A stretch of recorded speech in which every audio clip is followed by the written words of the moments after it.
Depuis le départ de Sébastien Migné, une seule question occupe tous les esprits du côté de la Fédération haïtienne de football et des supporters des Grenadiers, qui est celle de savoir qui va reprendre les rênes de la sélection nationale masculine. Et cette semaine, une déclaration est venue relancer tout le débat. Carlo Marcelin, figure bien connue du football haïtien, ancien international, ancien sélectionneur par intérim et aujourd'hui coordonnateur technique de la FHF, a livré des informations qui méritent qu'on s'y attarde longuement. Selon ses propos, la Fédération n'est pas restée les bras croisés depuis la séparation à l'amiable avec Migné. Des contacts auraient été établis avec plusieurs profils, et parmi eux un nom qui a fait sursauter beaucoup d'entre vous, celui d'Ernesto Valverde. D'après Marcelin, l'entraîneur espagnol aurait bel et bien été approché, mais aurait fait savoir à ses interlocuteurs qu'il comptait s'accorder une année sabbatique avant d'envisager un retour sur un banc de touche. Dans cette vidéo, on va décortiquer cette information, la remettre dans son contexte et surtout se demander ce qu'un technicien du calibre de Valverde aurait pu réellement apporter à cette génération de grenadiers qui sort d'une Coupe du Monde historique. Salut à vous, supporters du football haïtien. Avant de commencer, prenez un moment pour vous abonner à la chaîne et liker la vidéo. Cela nous encourage à continuer le travail. Commençons par remettre les choses à leur place. Depuis la qualification historique d'Haïti pour la Coupe du Monde 2026, 52 ans après la première participation du pays à cette compétition, et depuis le départ de Migné annoncé mi-juillet dans un climat de respect mutuel selon le communiqué officiel de la Fédération, la FHF se retrouve face à ce que plusieurs observateurs qualifient de choix le plus important de la décennie pour le football haïtien. Ce n'est pas une formule en l'air. Cette génération de joueurs qui évoluent désormais dans des championnats européens de bon niveau, avec des profils comme Wilson Isidore, Jean Rickner Bellegarde ou encore les jeunes talents qui montent comme Lenny Joseph, méritent un projet sportif construit sur le long terme et pas simplement un nom qui rassure à court terme. Le calendrier presse aussi. La Ligue des Nations CONCACAF 2026 à 2027 démarre fin septembre avec un premier match à domicile contre Trinité et Tobago, suivi d'un choc contre le Costa Rica, puis des déplacements en République dominicaine et de nouveau au Costa Rica en octobre. Autant dire que la Fédération n'a plus beaucoup de temps devant elle pour trancher. C'est dans ce contexte que Carlo Marcelin s'est exprimé. Et ce qui rend sa sortie intéressante, ce n'est pas seulement la révélation du contact avec Valverde, c'est la confirmation que la FHF vise clairement plus haut que par le passé dans sa recherche de candidats. On sent à travers ces mots une volonté de sortir des schémas habituels, ses choix par défaut ou par connaissance du milieu caribéen, pour aller chercher un profil capable d'installer une véritable identité de jeu et de structurer le travail sur plusieurs cycles, que ce soit pour la Ligue des Nations, la Gold Cup à venir ou les prochaines campagnes de qualification. Le nom de Valverde, dans cette optique, n'a rien d'un hasard ou d'une lubie. C'est un signal fort envoyé à tout le monde du football, y compris à l'intérieur du pays, sur l'ambition affichée par le comité de normalisation qui administre actuellement la fédération. Maintenant, parlons de l'homme lui-même, parce que beaucoup de gens connaissent le nom Valverde sans forcément mesurer l'ampleur de son parcours. Ernesto Valverde Tejedor est né le 9 février 1964 à Viandar de la Vera, en Estrémadure, avant que sa famille ne déménage très tôt au Pays Basque, une région qui va façonner toute sa carrière de joueur puis d'entraîneur. Il a fait l'essentiel de sa carrière de joueur du côté de l'Athletic Bilbao et c'est d'ailleurs avec ce club qu'il va construire une histoire d'amour qui dure depuis plus de 20 ans, ponctuée de 3 passages différents sur le banc en 2003, en 2013, puis à nouveau en 2022. Ce n'est pas un détail anodin. Un entraîneur capable de revenir 3 fois dans la même maison, d'être rappelé à chaque fois par les dirigeants et adopté à chaque fois par les supporters, c'est un signe de crédibilité et de confiance qui ne trompe pas dans un milieu aussi volatile que le football professionnel. Sur le plan des trophées, le bilan de Valverde impose le respect. Avec l'Athletic, il a remporté la Supercoupe d'Espagne en 2015 face au Grand Barcelone, puis surtout la Coupe du Roi en 2024, un sacre qui a mis fin à 40 ans de disette pour le club basque. Il faut bien comprendre ce que ça représente. L'Athletic Bilbao, c'est un club particulier qui ne recrute que des joueurs formés au Pays basque ou d'origine basque, ce qui limite considérablement le vivier de recrutement par rapport à un Real Madrid ou un Barcelone. Réussir à ramener un titre majeur dans ces conditions, avec des ressources et un effectif nettement plus restreint que ses concurrents directs, c'est la preuve d'un travail tactique et d'une gestion humaine hors norme. Il a également conduit l'Athletic jusqu'aux demi-finales de la Ligue Europa lors de la saison 2024 à 2025, confirmant que son équipe pouvait rivaliser à l'échelle européenne et pas seulement briller en championnat national. Entre ses deux derniers passages à Bilbao, Valverde a aussi dirigé le FC Barcelone de mai 2017 à janvier 2020. Cette expérience-là mérite d'être soulignée parce qu'elle montre une autre facette de l'entraîneur. Sa capacité à gérer un vestiaire rempli de stars mondiales, avec toute la pression médiatique et institutionnelle que cela implique. Sous sa direction, le Barça a remporté 2 titres de Liga et une Coupe du Roi, ainsi qu'une Supercoupe d'Espagne. Ce passage s'est terminé de façon abrupte après une élimination en demi-finale de la Supercoupe face à l'Atlético de Madrid, mais il ne faut pas réduire ces 2 ans et demi à cette seule sortie. Diriger le Barça pendant cette période, c'était composé avec des égos immenses, des attentes disproportionnées et une pression de résultats permanente, et Valverde a quand même livré des titres. Maintenant, venons-en au cœur du sujet, à savoir ce que cet entraîneur aurait pu concrètement apporter aux Grenadiers s'il avait accepté le projet. D'abord, sur le plan tactique, Valverde est reconnu pour son pragmatisme et sa capacité d'adaptation. Ce n'est pas un idéologue qui impose un système unique, quel que soit l'adversaire ou les joueurs à disposition. Il a l'habitude de composer avec des contraintes de recrutement, ce qui est exactement la situation d'Haïti, une sélection qui doit constamment jongler entre joueurs de la diaspora, disponibilité limitée lors des rassemblements et absence quasi totale de moyens comparés à d'autres nations de la CONCACAF. Un technicien capable de bâtir une identité de jeu solide avec un groupe qui ne se voit que quelques jours par cycle de qualification, c'est précisément le profil qu'il faut à ce stade de développement de la sélection. Ensuite, il y a la dimension défensive. L'un des points faibles récurrents pointés du doigt chez les Grenadiers ces dernières années, notamment lors du mondial face à l'Écosse, au Brésil et au Maroc, concerne l'organisation défensive et la gestion des transitions. Or, Valverde a construit une bonne partie de sa réputation sur des équipes solides, derrière, difficiles à manœuvrer, capables de rester compactes, sans pour autant renoncer totalement à l'ambition offensive. Cette culture de la rigueur tactique, héritée de son passage à l'Athletic où il fallait sans cesse compenser un déficit d'individualité par une organisation collective sans faille, aurait pu correspondre parfaitement aux besoins actuels d'Haïti, qui doit composer avec des adversaires souvent supérieurs sur le papier en termes de profondeur d'effectifs. Il y a aussi la question de la gestion humaine et de la crédibilité internationale. Un nom comme celui de Valverde, avec son passage par le FC Barcelone et ses trophées en Liga espagnole, aurait immédiatement donné un supplément de légitimité à la sélection haïtienne aux yeux du monde du football. Cela joue sur plusieurs plans. Sur le plan sportif d'abord, parce que les joueurs de la diaspora, qui évoluent dans des championnats européens exigeants, répondent souvent plus facilement à un entraîneur dont le parcours impose le respect immédiat, sans avoir besoin de faire ses preuves auprès du vestiaire pendant des mois. Sur le plan de l'image ensuite, parce que l'arrivée d'un entraîneur de ce standing aurait envoyé un signal fort à toute la CONCACAF sur les ambitions d'Haïti pour le prochain cycle, celui qui doit mener vers la Gold Cup et les qualifications pour le prochain mondial. Il ne faut pas non plus négliger l'aspect symbolique du timing. Valverde a quitté l'Athletic Bilbao à la fin de la saison 2025 à 2026, après avoir annoncé sa décision dès le mois de mars, expliquant qu'il s'agissait d'une décision mûrie depuis longtemps et actée avec le club dans de bons termes.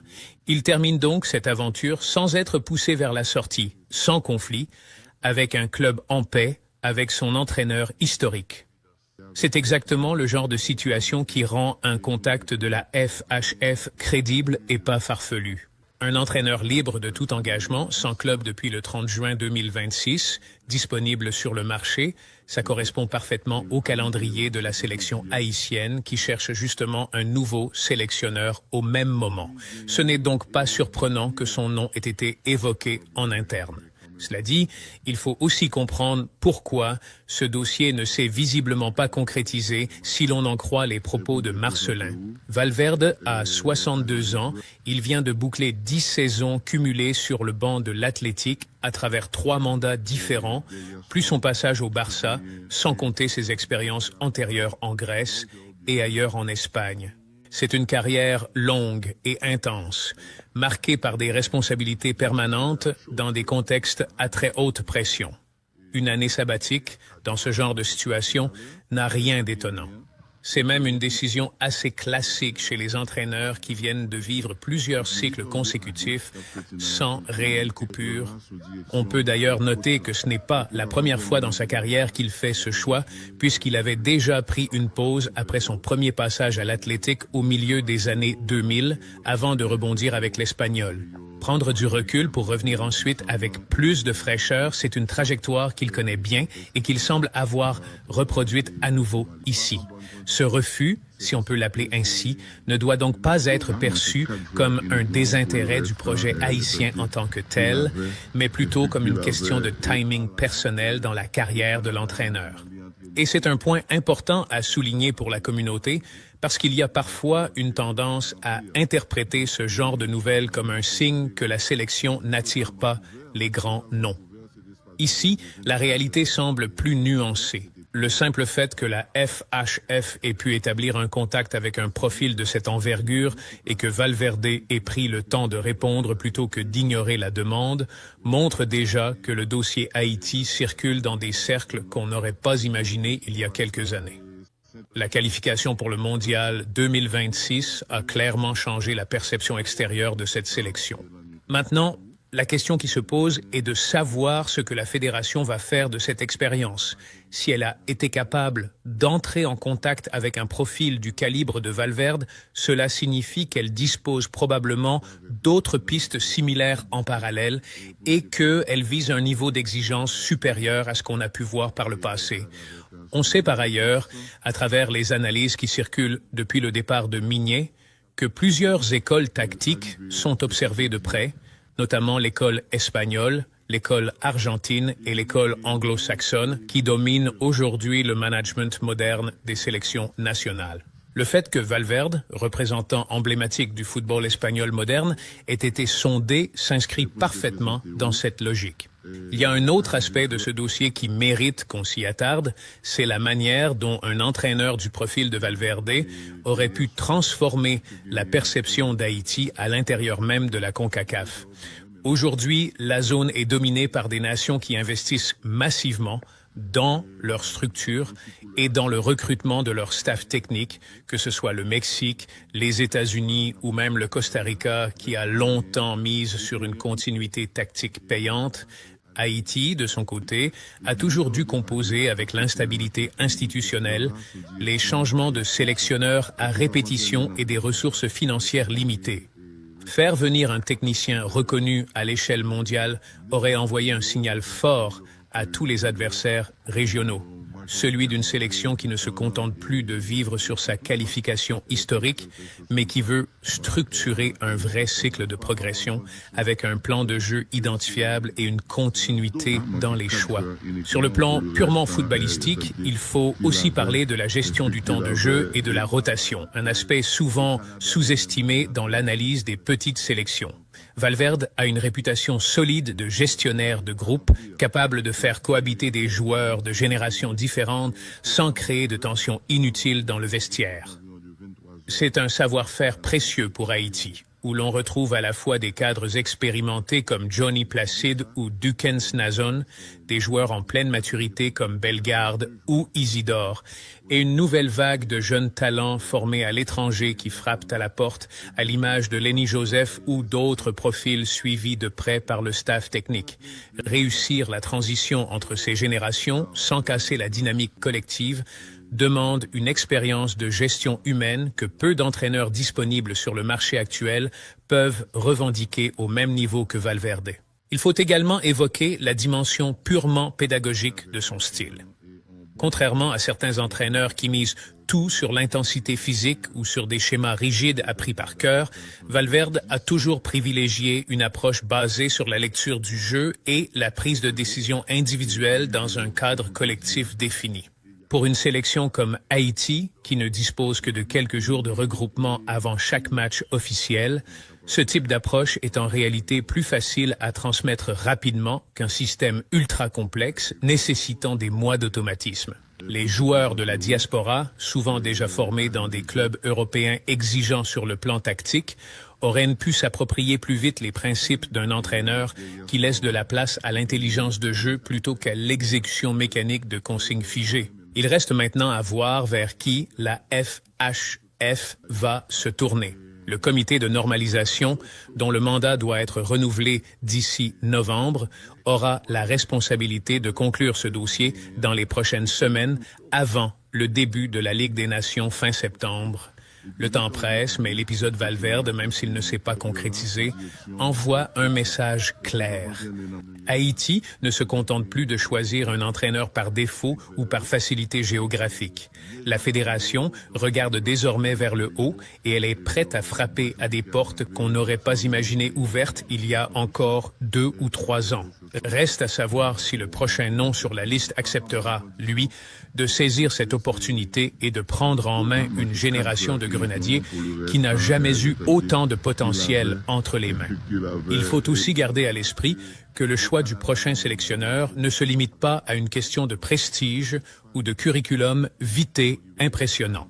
La FHF devra également composer avec des réalités très concrètes, comme la capacité du futur technicien à s'adapter à un contexte institutionnel particulier, marqué par la gestion via un comité de normalisation, des ressources qui restent modestes comparées aux standards européens, et une logistique compliquée puisque les Grenadiers ont longtemps dû disputer leurs matchs à domicile en dehors du territoire national, notamment à Curaçao, en raison de l'instabilité dans le pays. Un entraîneur venu d'un grand championnat européen doit accepter de composer avec ces contraintes sans les voir comme des obstacles insurmontables, mais plutôt comme des défis à intégrer dans son projet sportif. C'est aussi pour cette raison que le facteur humain, la motivation réelle du candidat pour ce genre de mission, compte parfois davantage que le simple prestige du nom sur le papier. C'est peut-être là, finalement, la vraie leçon à tirer de cet épisode Valverde. Le nom a suscité de l'enthousiasme parce qu'il incarne l'excellence espagnole et une culture de la gagne, mais au-delà du fantasme collectif que cela a pu créer chez les supporters, l'essentiel reste de trouver un profil réellement disponible, réellement motivé par le projet haïtien et capable de rester sur la durée pour installer une identité de jeu cohérente. La valse des sélectionneurs qu'a connue Haïti par le passé, avec des mandats souvent très courts, a montré les limites d'une politique qui privilégie l'urgence du moment plutôt que la vision à long terme. Si la révélation de Carlo Marcelin doit retenir une chose, c'est bien celle-ci, la volonté affichée de viser plus haut, mais aussi la nécessité de transformer cette ambition en un choix qui tienne dans la durée. On suivra évidemment ce dossier de très près dans les prochaines semaines et on reviendra vers vous dès qu'il y aura du nouveau sur l'identité du successeur de Sébastien Migné.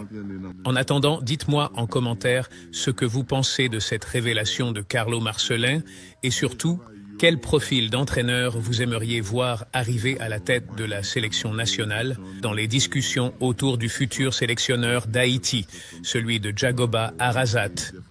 L'entraîneur basque, actuellement libre de tout engagement en club, serait selon plusieurs sources l'une des pistes étudiées par la Fédération haïtienne pour prendre la succession sur le banc des Grenadiers. Rien n'est confirmé à ce stade, il s'agit bien d'une rumeur et non d'une annonce officielle, mais le profil mérite qu'on s'y attarde tant il détonne par rapport à ce qu'Haïti a connu ces dernières années. Alors qui est réellement Jagoba Arasat? Quel a été son parcours et qu'est-ce qui pourrait justifier qu'un club de fédération comme la nôtre s'intéresse à un technicien qui a passé l'essentiel de sa carrière dans le football espagnol de haut niveau? Jagoba Arasat Elustondo est né le 22 avril 1978 à Beriatua, un petit village du Pays basque espagnol dans la province de Biscaye. Avant de devenir entraîneur, il a été joueur, mais son parcours de footballeur n'a rien d'extraordinaire et c'est important de le souligner parce que ça façonne toute sa philosophie de travail. Il n'a jamais joué en première division ni même approché le haut niveau. Formé dans les équipes de jeunes de la Real Sociedad, il ne parvient jamais à intégrer l'équipe première du club de Saint-Sébastien. Sa carrière de joueur se déroule presque intégralement dans les divisions inférieures du football basque et espagnol, entre la Segunda Division B et la Tercera Division, ce qui correspond grosso modo à des 3e et 4e divisions. Il passe par plusieurs clubs modestes, l'Aibar B où il évolue pendant 4 saisons, puis Lemona, Beasain, Elgoibar, Portugalete et enfin Amorebieta. Il met un terme à sa carrière de joueur en 2007, à seulement 29 ans, sans avoir jamais connu l'exposition médiatique ou financière des grands noms du football espagnol. C'est précisément cette absence de carrière de joueur reluisante qui rend son parcours d'entraîneur d'autant plus remarquable. Contrairement à beaucoup de techniciens qui doivent leur crédibilité initiale à leur passé de joueur professionnel, Arasat a dû construire sa réputation uniquement par le travail de terrain, la formation et la pédagogie. Dès 2007, quelques mois après avoir raccroché les crampons, il prend en main le club de son village natal, le Beriatuco FT, qui évolue alors en 5e division espagnole. Il y reste 2 saisons avant de rejoindre Elgoibar, où il passe également 2 ans. Ce sont des débuts extrêmement modestes, loin des projecteurs, mais qui lui permettent d'apprendre le métier à la base avec des moyens limités et des joueurs amateurs ou semi-professionnels. Le tournant de sa carrière survient en 2010, quand la Real Sociedad, le club qu'il avait formé sans jamais lui donner sa chance comme joueur, lui confie les rênes de son équipe de jeunes. Il y reste 2 saisons, de 2010 à 2012, avant d'être promu adjoint de l'équipe première pour la saison 2012 à 2013.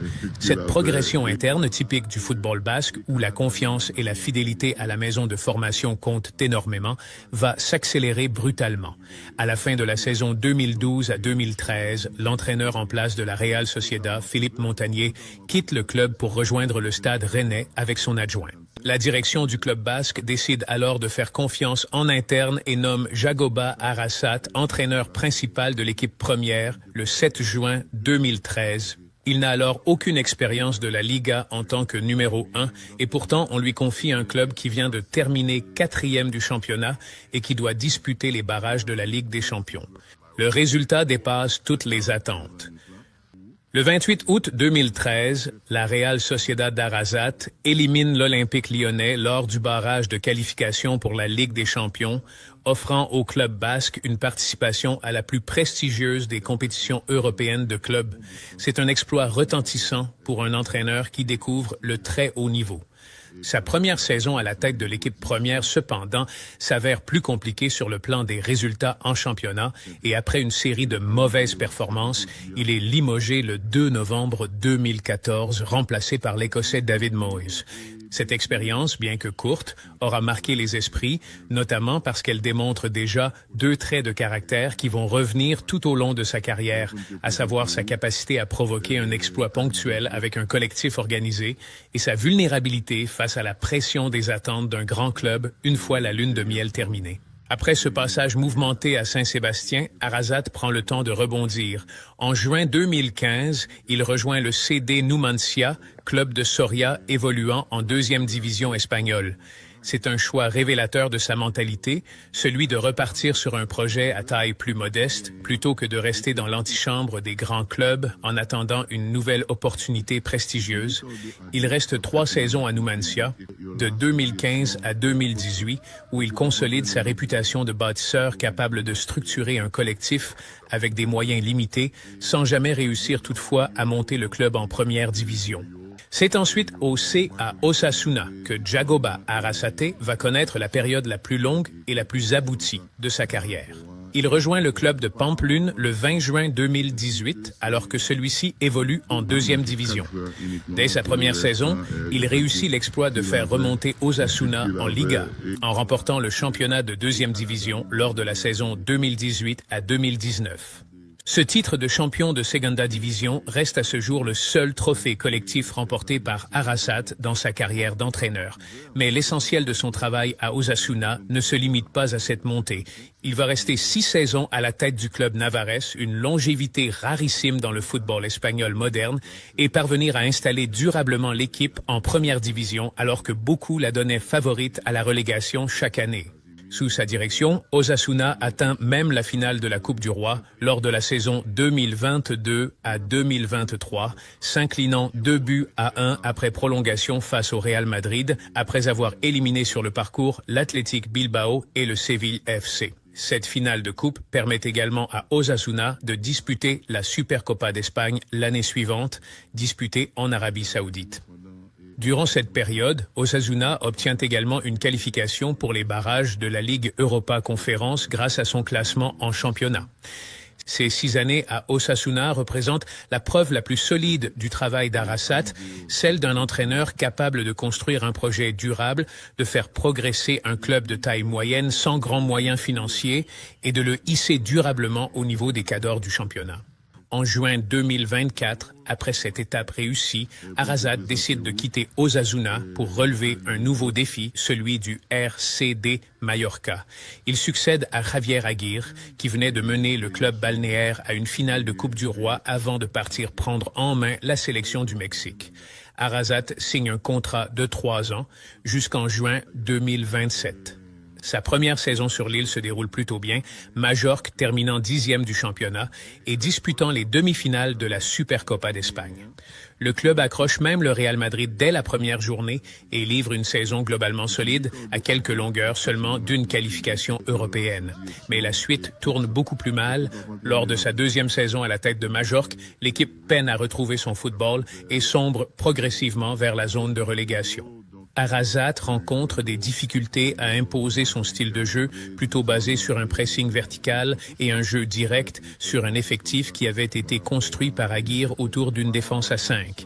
Après une série de 3 défaites consécutives et alors que Majorque pointait à la 18e place, à un point du maintien, le club a mis fin à sa collaboration avec lui le 24 février 2026. Ce licenciement met un terme à un peu plus de 18 mois passés sur le banc balnéaire, dans ce qui restera comme l'expérience la plus difficile de sa carrière de coach. Depuis ce licenciement, Djagoba Arrasate est donc libre de tout engagement en club. C'est cette disponibilité qui alimente aujourd'hui les spéculations autour d'un possible rôle à la tête de la sélection haïtienne. Il faut noter par ailleurs qu'en parallèle de ses fonctions en club, Arrasate occupe également depuis 2024 le poste de sélectionneur de l'équipe du Pays Basque, une sélection qui n'est pas reconnue par la FIFA mais qui dispute régulièrement des matchs amicaux face à d'autres nations ou entités non affiliées, dans une tradition très ancrée dans la culture basque. Cette fonction, bien que symbolique et sans enjeu compétitif majeur, montre que le natif de Beriatua reste attaché à la dimension identitaire et sélective du football en dehors du seul cadre des clubs. Sur le plan du style de jeu, Arrasate est généralement décrit par les observateurs du football espagnol comme un entraîneur qui privilégie un football vertical, organisé et intense. Ces équipes ont souvent été reconnues pour leur solidité défensive collective et leur capacité à exploiter rapidement les transitions offensives avec un profil d'attaquant rapide et puissant.